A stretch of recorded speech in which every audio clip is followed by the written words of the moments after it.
दोस्तों कैसे हैं। आशा करता हूँ आप सभी अच्छे होंगे और आपकी जो यूपीएससी एग्जामिनेशन की प्रिपरेशन है वो फेयर चल रही होगी, अच्छी चल रही होगी। एक बार सबसे पहले आप कमेंट सेक्शन में बता दें कि आपकी तैयारी कैसी चल रही है। लाइक का बटन जरूर दबा दें।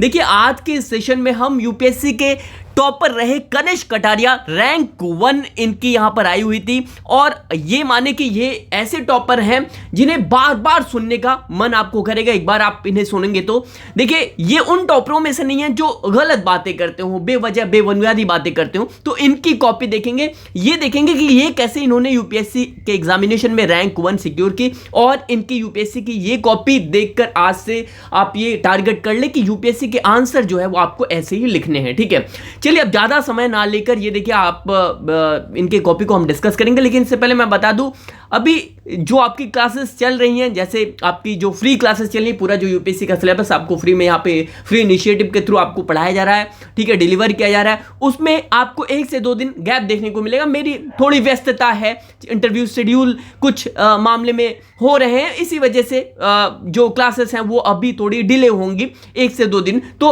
आप ये चिंता मत करिएगा कि आपकी जो क्लासेस हैं वो नहीं हो रही हैं, ठीक है, 1 से 2 दिन। उसके बाद मेरी जो व्यस्तता है वो खत्म हो जाएगी, उसके बाद चीजें आगे बढ़ जाएंगी, ठीक है, आपको क्लासेस मिलनी शुरू हो जाएंगी। ठीक है, चलिए आप ज्यादा समय लेकर शुरू करते हैं। आज कनिष्क कटारिया की कॉपी देखिए, ये इन्होंने एक बार बताएं कि क्लासेस कैसी लग रही हैं आपको, जो क्लासेस हो रही हैं।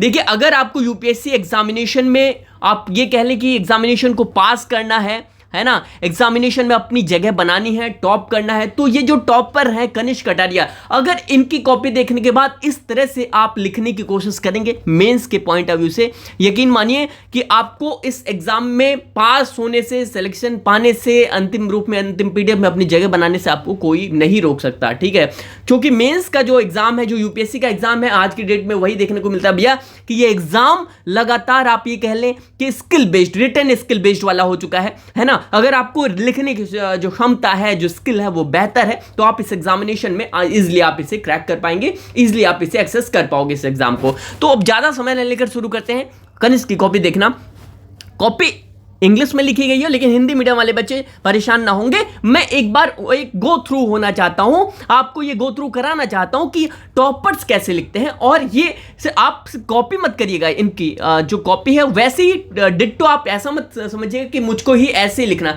बस प्रयास करिए कि जो फॉर्मेट है, जिस हिसाब से ये कनिष्क लिखते हैं, उनके हिसाब से आप भी अपनी कॉपी इस तरह से लिखना शुरू करिएगा। ठीक है, देखिए क्वेश्चन कुछ इस तरह से कि यह तर्क दिया जाता है कि वर्षों से एक जवाबदेह संस्था के रूप में संसद की प्रभावकारिता में निरंतर गिरावट आई है। विश्लेषण कीजिए और साथ ही प्रासंगिक चिंताओं का समाधान करने हेतु उचित उपाय भी सुझाइए। सीधा सीधा क्वेश्चन है कि आप देख समझ रहे हैं कि भैया जो संसद है, हमारी जो पार्लियामेंट है, उसकी जवाबदेहिता है ना, जवाबदेहिता होती है संसद की, पार्लियामेंट की, उसमें कमी आ रही है, निरंतर गिरावट आ रही है ना।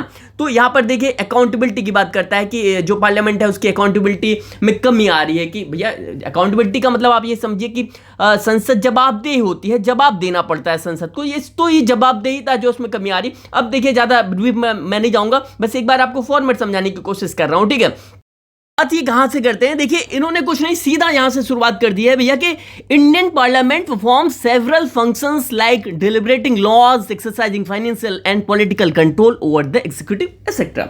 मतलब अब भैया इंडियन जो पार्लियामेंट है, भारतीय जो संसद है, वो कैसे कैसे फंक्शंस उसके क्या हैं, ठीक है, किस तरह से वो फंक्शन करती है, उसके बारे में एक लाइन में इन्होंने जो भारतीय संसद है उसके बारे में बता दिया।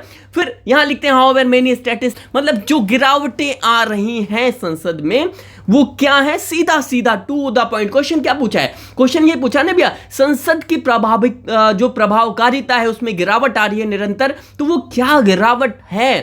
ठीक है, कहने का मतलब मैं बार बार आपको एक एग्जांपल देकर आपको समझाता हूं कि अगर आपसे कोई कहे कि भैया आपको दिल्ली से जयपुर जाना है, या फिर आपको ये कोई कहे कि आपको दिल्ली से आगरा जाना है ना, तो भैया ये दिल्ली से आगरा अगर कोई पूछे जाना है तो आप ऐसे भटकाव की स्थिति मत बनाएं, या फिर आप कोई पूछे कि आगरा का जो है, जो आप ये कोई पूछे कि ताजमहल कहाँ है, तो आप भटकाव की स्थिति बनाने लगे कि भैया दिल्ली से आप चलेंगे और फिर बीच में मथुरा पड़ेगा, आप फरीदाबाद आगे क्रॉस करेंगे, फिर मथुरा पड़ेगा, वृंदावन, आगे जाकर आपको आगरा मिलेगा और वहां पर ताजमहल है। तो भैया भटकाव की स्थिति मत करो, सीधा सीधा टू द पॉइंट। अगर क्वेश्चन पूछ रहा है तो अब भैया ताजमहल कहाँ है, सीधा आपको आंसर करना है कि ताजमहल आगरा में है, ठीक है। तो कहने का मतलब है कि ऐसे ही कि आपको देखो, मैं इसलिए कह रहा हूं कि देखिए 150 वर्ड्स के आंसर आपको करने हैं, 10 नंबर का ये आंसर है। अब आप इसमें घुमाव की स्थिति बनाएंगे तो वो 3 घंटे में 20 क्वेश्चन के आंसर आपको लिखने होते हैं ना, 3 आवर्स में आपको 20 क्वेश्चंस के आंसर आपको देने होते हैं,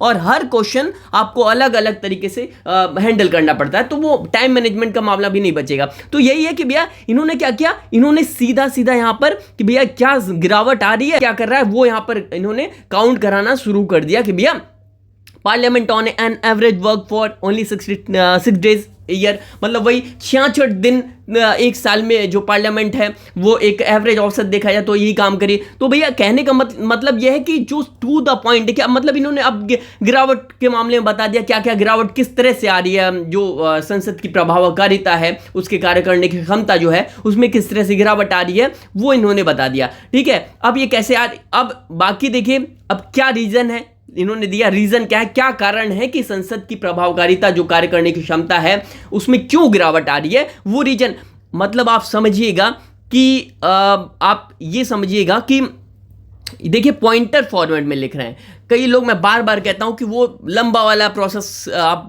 बंद कर दे कि शुरुआत यहां से किया आपने और यूं लंबा लगातार आप पैराग्राफ बनाकर आपने लिखना शुरू कर दिया और answer at the end paragraph change करके कंक्लूड करते हुए निष्कर्ष आपने आंसर समाप्त कर दिया। ये वाला फॉर्मेट अब नहीं चलता है और चलेगा भी क्यों ना।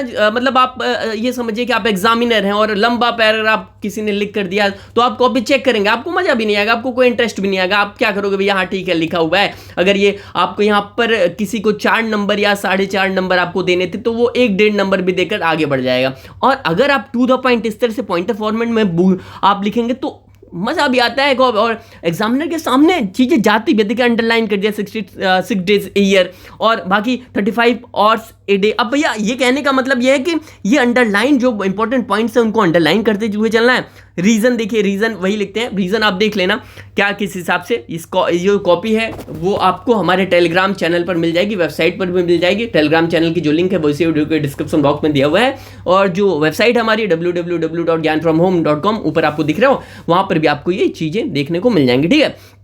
तो अब कहने का मतलब है ये कॉपी दिखाने का कि आप देखिए पॉइंटर फॉर्म में है, ऐसा ना हो कि पैराग्राफ के चक्कर में आप यहाँ पर फंस जाएं और समय और टाइम मैनेजमेंट का मामला जो है वो भी खत्म हो जाए। तो ये नहीं होना चाहिए, ठीक है। तो आपको आंसर कुछ इस तरह से लिखने हैं, ठीक है। अच्छा, ये जो कॉपी है वो कॉपी इंग्लिश में बेशक है, ठीक है, लेकिन हिंदी मीडियम वाले जो बच्चे हैं ना, हिंदी मीडियम वाले बच्चे हैं उनको भी इसी तरीके से अपने आंसर सीट को लिखना होता है, ठीक है। तो आज का जो सेशन है मैंने आपको पहले ही बताया, थोड़ी व्यस्तता मेरी चल रही है और व्यस्तता समाप्त होते ही मैं जो क्लासेस है 1 से 2 दिनों में हो सकता है मैं कल क्लासेस यहाँ पे शुरू करूँ। और हाँ, इंपॉर्टेंट ये है कि आपकी जो वर्ल्ड हिस्ट्री की क्लास चल रही है वो वर्ल्ड हिस्ट्री की क्लास हट कर किसी और सब्जेक्ट की क्लास भी मैं यहाँ पर शुरुआत इसकी करूंगा। प्रीलिम्स एग्जामिनेशन 2025 का जो यूपीएससी का है वो अब नजदीक आ गया है। 22 जनवरी को आप जानते हैं कि यूपीएससी के फॉर्म भरने शुरू हो जाएंगे, नोटिफिकेशन आ जाएगी 22 जनवरी को और लगभग आई थिंक 12 फरवरी ऐसे कुछ डेट यूपीएससी ने दे रखा है, वहां तक आप फॉर्म भर पाएंगे। तो 22 जनवरी बिगिन आप कर दोगे, फॉर्म भरने की शुरुआत हो जाएगी। तो ये कुछ इस तरह से है, बाकी शुरुआत यहाँ पे और अगले सब्जेक्ट से भी की जाएगी। चलिए आज की सेशन में इतना ही। मुझे उम्मीद है कि आपको वीडियो अच्छी लगी। इसी तरीके से लिखने का प्रयास करें, ज़्यादा से ज़्यादा लिखने का प्रयास करें। अगर आपको एग्जामिनेशन में यूपीएससी में अपनी जगह बनानी है, सेलेक्ट होना है, अंतिम पीडीएफ में अपनी जगह बनाएं तो इस तरह से आपको लिखना होगा, ठीक है। चलिए आज के सेशन में इतना ही। जाएं, टेलीग्राम चैनल की लिंक इसी वीडियो के डिस्क्रिप्शन बॉक्स में दी हुई है, जाएं उसे सब्सक्राइब कर लें टेलीग्राम चैनल को। मेरा जो शुभम मिश्रा वाला चैनल है वो भी इसी वीडियो के डिस्क्रिप्शन बॉक्स में उसकी लिंक दी गई है, मैं उस पर लाइव आता रहता हूँ। अभी रिसेंटली ऐसा मूड है मेरा कि भैया वहाँ पर जो लाइव होने का जो प्लान है वो मैं एक बार करता हूँ, शेड्यूल करता हूँ, तो वो भी उसे जाकर भी आप सब्सक्राइब कर लें। चलिए बहुत बहुत धन्यवाद।